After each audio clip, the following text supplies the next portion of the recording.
सुबह 19 सितंबर यानी कल की हेयरिंग से पहले तक हम सभी वीडियोस में डिस्कस करते थे कि क्या क्या पॉसिबिलिटीज हमारे पास रहेंगी चार्ट्स पर और क्या हेयरिंग में प्रोसीजर और सब चीजें देखने को मिल सकते हैं। सभी की पॉसिबिलिटीज हम ये डिस्कस करके चैनल पर चल रहे थे। चार्ट्स पर आपको एग्जैक्ट वही सब चीजें देखने को मिली, यानी कि 790, आपका 820 और उसके बाद आपका कल के सेशन में 850 के ऊपर तक का ब्रेकआउट मिला। बट 820 के बाद जो आपका रेजिस्टेंस आता है वो 850 का ही आता है, कहीं ना कहीं वहीं आपकी स्टॉक ने क्लोजिंग दी है। सो आज से लेकर के 26 सितंबर यानी कि जो आपकी नेक्स्ट डेट ऑफ हियरिंग है, इन दिनों के अंदर हम सभी पॉसिबिलिटीज को आगे फर्दर डिस्कस करेंगे कि अब यहां पर क्या होने वाला है चार्ट पर भी, और साथ में न्यूज बेस्ड काम यहां पर करेंगे। सब्सक्राइब जरूर कर देना अगर आप अच्छी रिसर्च पर बिलीव करते हो, ठीक है। सो सबसे पहले हमारे पास टोटल कुछ खबरें आती है, 3 खबरें आती है। Financial health of India telecom industry, a must for the countries digital aspirations. Country की डिजिटल एस्पिरेशंस को बनाए रखने के लिए टेलीकॉम सेक्टर की फाइनेंशियल हेल्थ सबसे बड़ी जरूरत है। अब फाइनेंशियल हेल्थ की बात आती है तो हमें एक चीज मालूम है कि वोडाफोन आइडिया की फाइनेंशियल हेल्थ कुछ ज्यादा अच्छी नहीं है। अब इसी फाइनेंशियल हेल्थ को सुधारने के लिए ही तो हियरिंग की बात हो रही है, ठीक है। ऑल्दो ये हियरिंग जो आपकी है शुरुआत हुई थी डॉट से, कि डॉट ने जो अराउंड 9,400 करोड़ के आसपास का एक और अमाउंट ऐड किया है उसको हटाने के लिए, क्योंकि वोडाफोन आइडिया ने क्या किया, ये अमाउंट सुप्रीम कोर्ट के पुराने ऑर्डर के डेफर्ड के अगेंस्ट में, अगर आप लोगों को याद हो तो डॉट ने ये अमाउंट जो ऐड करा इसको हटाने के लिए। लेकिन यहां पर अच्छी चीज ये हुई कि सरकार का सॉलिसिटर ने इन्होंने यहां पर क्लियर कह दिया कि भैया गवर्नमेंट यानी कि सरकार जो वोडाफोन आइडिया लिमिटेड के अंदर 49% की हिस्सेदार है, thereby partly making it a government company also, ठीक है। ऑल द गवर्नमेंट ने क्लियर कर रखे कि हम कोई फाइनेंशियल्स के अंदर या फिर कंपनी के फंडामेंटल में हाथ नहीं डालेंगे। बट ऐसे में जो हमारे पास सवाल ये है यहाँ पे कि फाइनेंशियल हेल्थ की जरूरत यहां पर रहेगी, तो सरकार ने यहां पर क्लियर कट कहा है डॉट और वोडाफोन आइडिया के बीच में आकर के कि हम कुछ ना कुछ सॉल्यूशंस तो ढूंढ ही रहे हैं। अब जब बात आती है एजीआर पर सॉल्यूशंस की तो आपको एक पॉइंट और याद आता है आईआईएफएल सिक्योरिटीज के बारे में। आईआईएफएल सिक्योरिटीज ने टोटल 4 से 5 स्टेप्स बताए थे, यानी कि टोटल 4 से 5 सॉल्यूशंस रखे थे वोडाफोन आइडिया के एजीआर को लेकर के। अगर आप रेगुलर हो तो आपने सुने होंगे, लगभग आज से 1-1.5 महीना पहले हम डिस्कस किए थे वो सारे पॉइंट्स।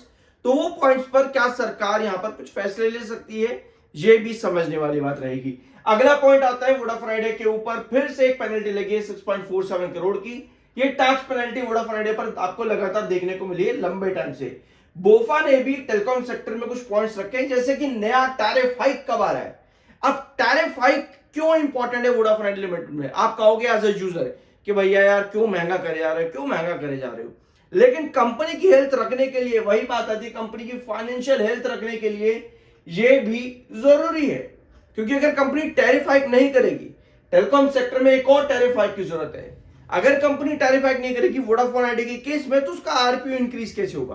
क्योंकि अगर वोडाफोन आइडिया का टैरिफ हाइक नहीं आएगा तो ऑलरेडी सब्सक्राइबर चर्न तो आ रहा है, लेकिन टैरिफ हाइक करने से कंपनी का आरपीयू बढ़ेगा, डिस्पाइट इसके कंपनी का सब्सक्राइबर चर्न है, ठीक है। इस रिपोर्ट को मैंने आपके साथ कल भी डिस्कस किया था, जरूर चेकआउट कर लेना। आई गेस ये पॉइंट आपको यहां पर क्लियर हो चुका होगा।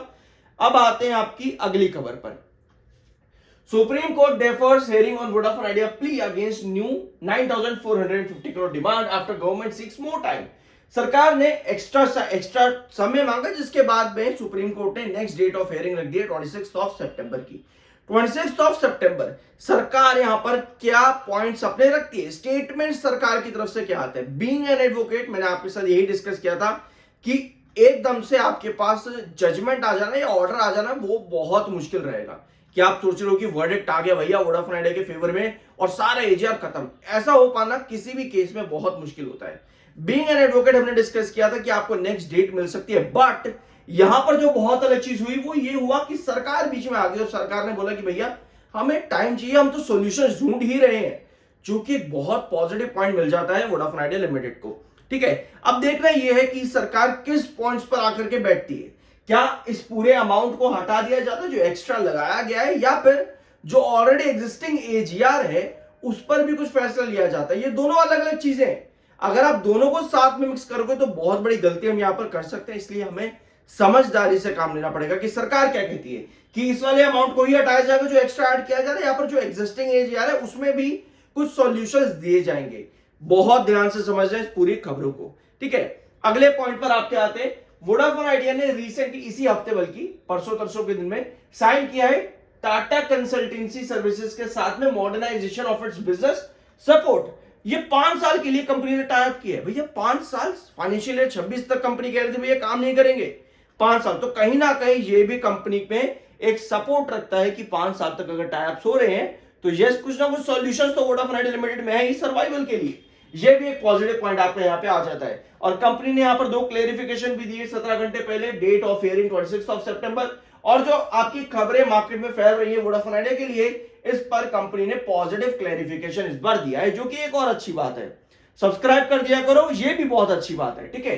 89.1 का एमएफआई है, एमएफआई बहुत बेरिश है, ओवरबूट है। 70.1 का आपका आरसी टेक्निकल्स बेरिश है, ओवरबूट है।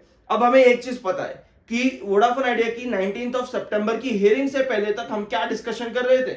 हम डिस्कस कर रहे थे कि आपकी पॉसिबिलिटीज क्या है। हम 6:60 से उठे, आपके पास एक खबर आती है, हम चले जाते हैं 7:20 पर आते ही आपके पास 19 सितंबर को हियरिंग आएगी, एजीआर पर इसकी खबर आ जाती है। तो हमने क्या किया, हमने कहा कि भैया 7:20 से यहां पर नेक्स्ट रजिस्ट्रेशन आते हैं 7:60, नेक्स्ट रजिस्ट्रेशन आते हैं 7:90, नेक्स्ट रजिस्ट्रेशन आते हैं 8:20, ठीक है। तो हम 8:20 तक भी गए। अब ये सारे चार्ट्स अगर आप चैनल पर सही से देख रहे हो पिछले काफी टाइम से, तो आपको पता है नवंबर 2024 से सारे चार्ट्स आपके इसी तरह से कंटिन्यू हो रहे हैं। और हर पॉजिटिव न्यूज पर आपके पास यही लेवल्स आते हैं 6:60, 6:90, 7:20, 7:60, 7:90 और 8:20, ठीक है। अब लास्ट सेशन आप 8:50 के ऊपर, 8:50 के ऊपर क्या किया आप लोगों ने, ब्रेकआउट दिया। 8:50 के ऊपर हमने ब्रेकआउट दिया, लेकिन सेलिंग बहुत हाई है, सेलिंग बहुत हाई है। आपकी जो पॉसिबिलिटी थी 19 सितंबर तक की जो हम डिस्कस कर रहे थे, वो 7:20 से 8:20 तक की थी। और हमने एग्जैक्ट वो पोजीशन नजर भी आ गई भैया स्क्रीन पर, ठीक है। अब नेक्स्ट हियरिंग 26 सितंबर, उसके बीच में आपके पास टोटल 4 सेशन कुछ आते हैं, 4 से 5 सेशन कुछ आपके पास में आते हैं। तो ऐसे में जब आपके पास लास्ट सेशन सेलिंग आई है और 8:50 आपको 1 बार, 2 बार, 3 बार, 4 बार पहले भी रेजिस्टेंस दिखाए और एक बार फिर से यहां पर रेजिस्टेंस है, ऐसे में हमारी अब पॉसिबिलिटी क्या बनती है। हम देखते हैं शॉर्ट टर्म चार्ट पे हमें क्या नजर आता है। 1 आवर टाइम फ्रेम पर आपके पास सेलिंग बहुत आई है और साथ में 8:50 के नीचे यानी कि रेजिस्टेंस के नीचे आपकी क्लोजिंग बनी है।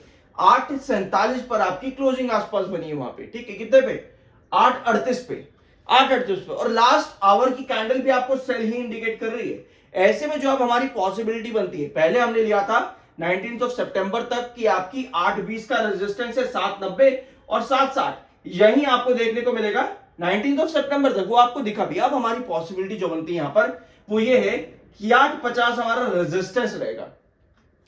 ऐसे में 26 सितंबर तक हमारी जो रेंज आ जाती है वो 7:90 से 8:50।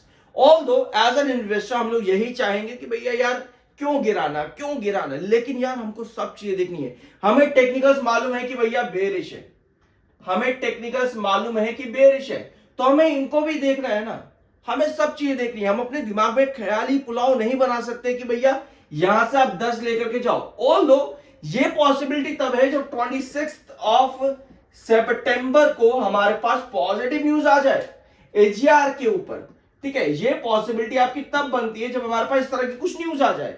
अनटिल एंड अनलेस 26 सितंबर तक की हमारी पॉसिबिलिटी यही है कि 8:50 से आपका 7:90 तक की पॉसिबिलिटी एक बनती है। तो ये चीजें अभी आपकी है वोडाफोन आइडिया लिमिटेड के अंदर। सब्सक्राइब कर दिया करो यार, अच्छा लगता है, पैसे आप लोग के नहीं लगते इस चीज के बिल्कुल भी। आई होप कि वीडियो आपको पसंद आएगा। बाय, कोई रिकमेंडेशन नहीं है, मिलता अगले वीडियो में।